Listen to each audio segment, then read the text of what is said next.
Hi, I'm Mark Robinson, and this is a series on how to be our best selves in our best relationships. And one of the things that's come up recently in the conversations I've been having reflects back on the problem that we have when maybe, we're doing our own work on our own transformation, but there's somebody, some circumstance where somebody we know, we care about, needs some support. And so we want to help them in their own transformational journey. So how are we going to make that happen? How are we going to help others mature in their skills for living? And it turns out it's not by doing for them. Taking care of them is not going to help them out. It's not doing something to them. We can't fix them, but it's by being with them. So the question is, how do we be with others in such a way that we're actually supporting them on their transformational journey?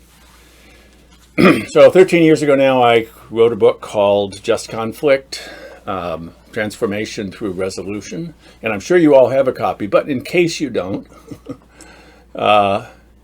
you can see the URL there. There's a PDF of it online. Or if you want a copy of it yourself, just contact me and I'll be happy to hook you up. I got a box full of them in my basement.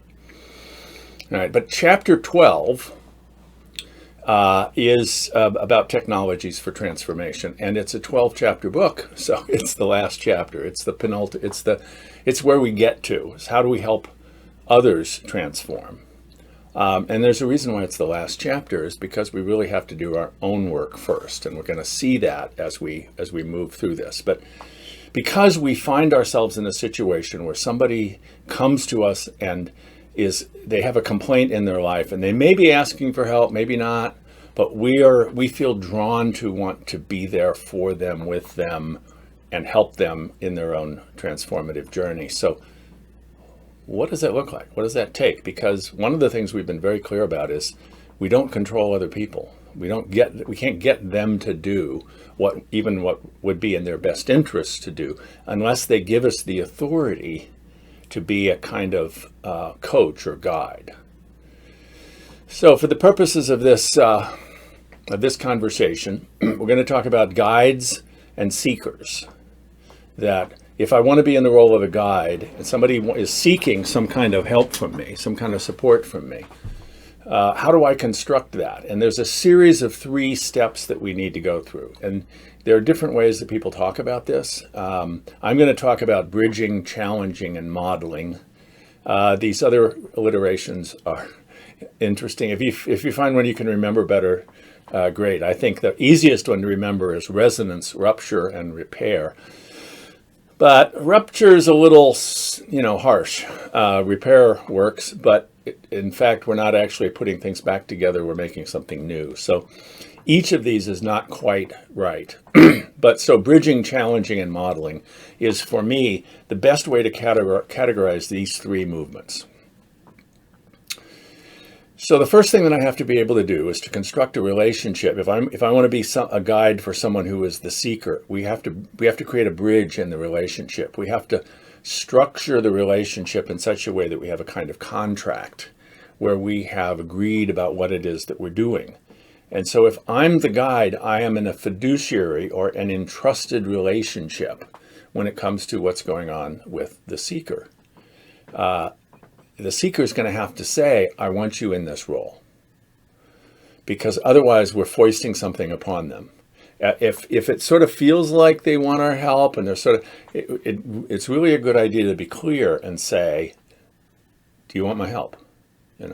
Is there something you want from me? Because then we're going to be getting clear about how it is that we're constructing the contract. If in fact the other says, no, I don't want any help, maybe I just want to talk about it, but don't give me any advice. I just need someone to hear what's going on with me. Or maybe they don't even want to talk about it. Sometimes we know something's going on with them, but they don't want to say anything about it. It doesn't mean there's nothing we can do, but it means that what we're going to be doing is couched in a very different kind of framework. So assuming that we have a relationship with someone in which they say, yeah, I want you to play this role with me. And the guide can be a coach, a teacher, parents. There's all kinds of roles in which, fiduciary relationships, in which one person has a responsibility for the well-being of another and can in fact give them, they have the authority to give advice, help somebody else figure out how to do this. So without that, it's going to be very difficult to give any kind of valid challenge when we get to the challenge piece. So bridging, challenging, and modeling. If I'm going to construct a relationship with the seeker in such a way that we really bridged our relationship, we really connected with each other, I have to be able to show up in my relationship with them as someone who has deep compassion. And building compassion is actually a process. There are various meditative, spiritual disciplines for building compassion. So I want to suggest to you that there are 7, we can see this in terms of 7 steps. And if you go to the chapter in the book, you'll see that this is laid out as an interplay between the 8 orders. So it really does, it's a fairly robust way of understanding compassion, but also a way of understanding the 8 orders. So you may, if you're interested in that kind of thing, go to the book or go to the PDF. The first step is repulsion. You say, what repulsion? What does that have to do with compassion? There's a reason why compassion is hard to do. It's because there's something about what's going on with this person who is the seeker that is dangerous, scary, ugly, messy. There's something that says, I'm not sure I want to do this. And I can tell stories about people who learned great compassion towards people that they found repulsive. But you probably have your own stories about that. How do we transform how it is that we see another when we are initially repulsed by them? So the second stage then is pity, which is, oh yeah, I can see that you're suffering and I care about the fact that you're suffering and I'm really glad it's you and not me, right? So, sucks to be you, right? So if we mature a bit more, then we get to a place of sympathy, which is saying, I care, I see that you're suffering, I care about you, and I have a solution to your problem. I'm going to tell you what it is that you should do, because if you would just do these things, things will be better. And this is why people will say, I don't want your sympathy, because I don't want you thinking that you're going to fix me or fix what's going on with me. Empathy is, I know I really don't know what's going on with this other person. I mean, I've had similar kind of situations. I have a general idea of what it's like, but I know that I cannot actually be in that person's shoes. But I can be present.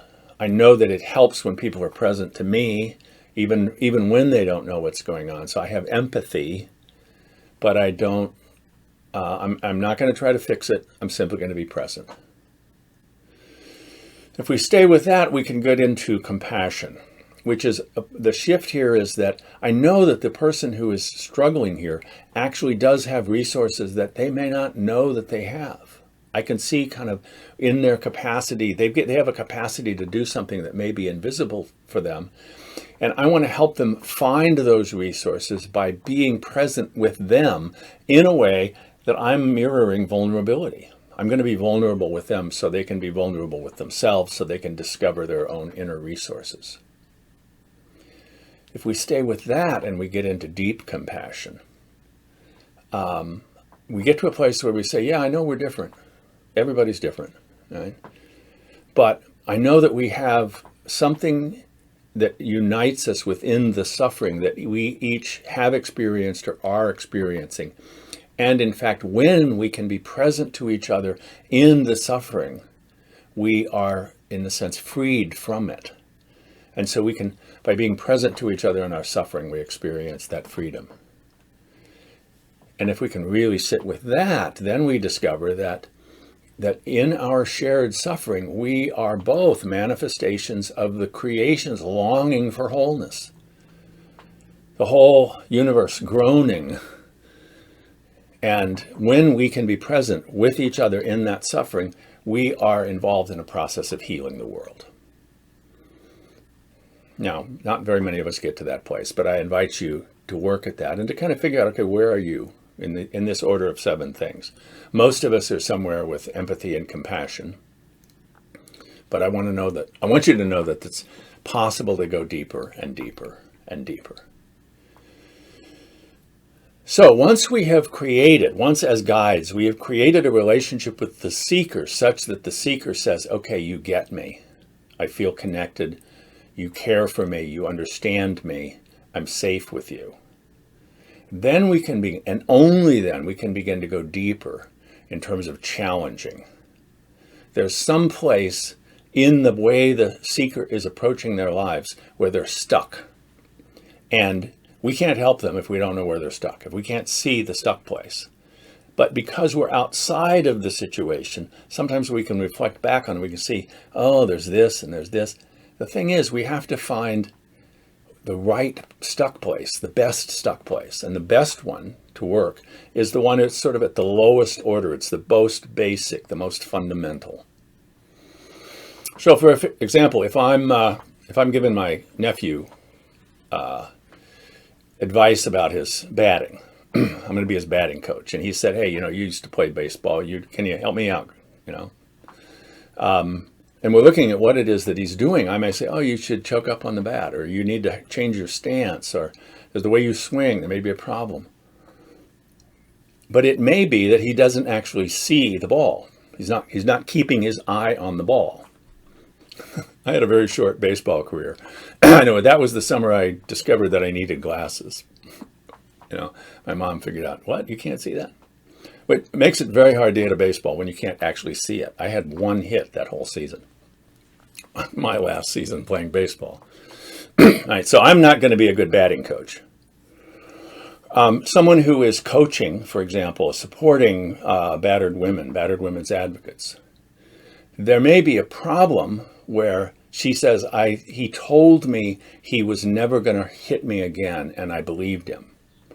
And so that may be one of the places that you're stuck, is you keep believing him when he says that. But if the real problem is that she says, I have to believe him because I've got to go back to him because I've got no place else to go. This is not about love and belonging. This is having a roof over her head. And that's a far more fundamental, that's a lower order problem. So that's the problem that needs to be addressed first. So can we identify what is that lower order problem? What's the failure point in being able to solve this problem? Then the question is, as the guide, having identified that, does the seeker actually see that as a point of failure? Is this really a problem?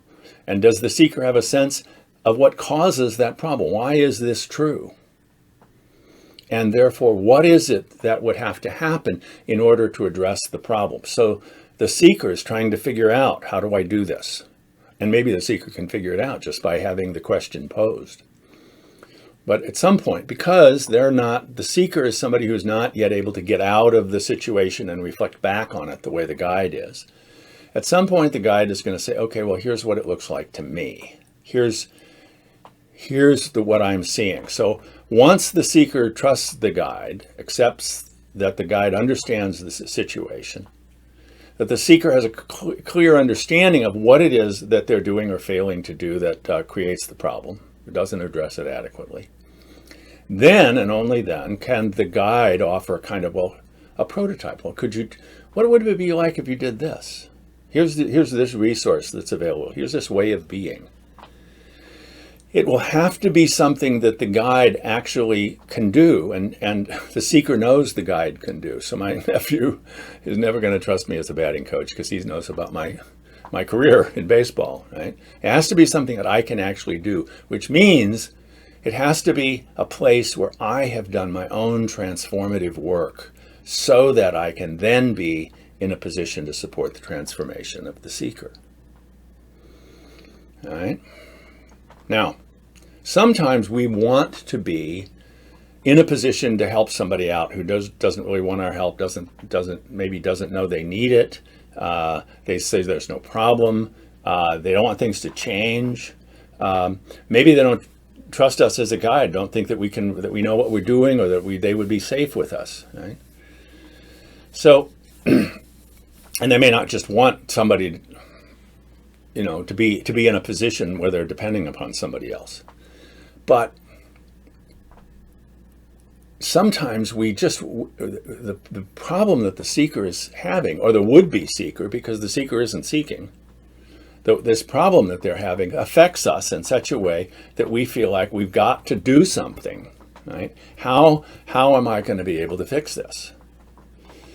So the focus here has to be not on changing the person, but on changing the system, which essentially means that what it is that I need to do is to be able to show up in the system in such a way that I'm transforming me in such a way that I'm actually going to be able to make things better here. So it may be that my daughter is in a battering relationship, and she keeps going back to this asshole. And it scares me because I'm worried for her well-being. At this point, it's not me trying to get her to see what she should do. It's me telling her how her behavior is impacting me, that I'm worried about her, and this is a problem for me. Now, some people would say, "Oh no, you don't need to put that on her." Yeah, you need, because the choices that she's making really do have an impact. So we're not going to change the other. We're going to change the system that we have constructed with the other. All right. So this is a very simple description of a very complex situation.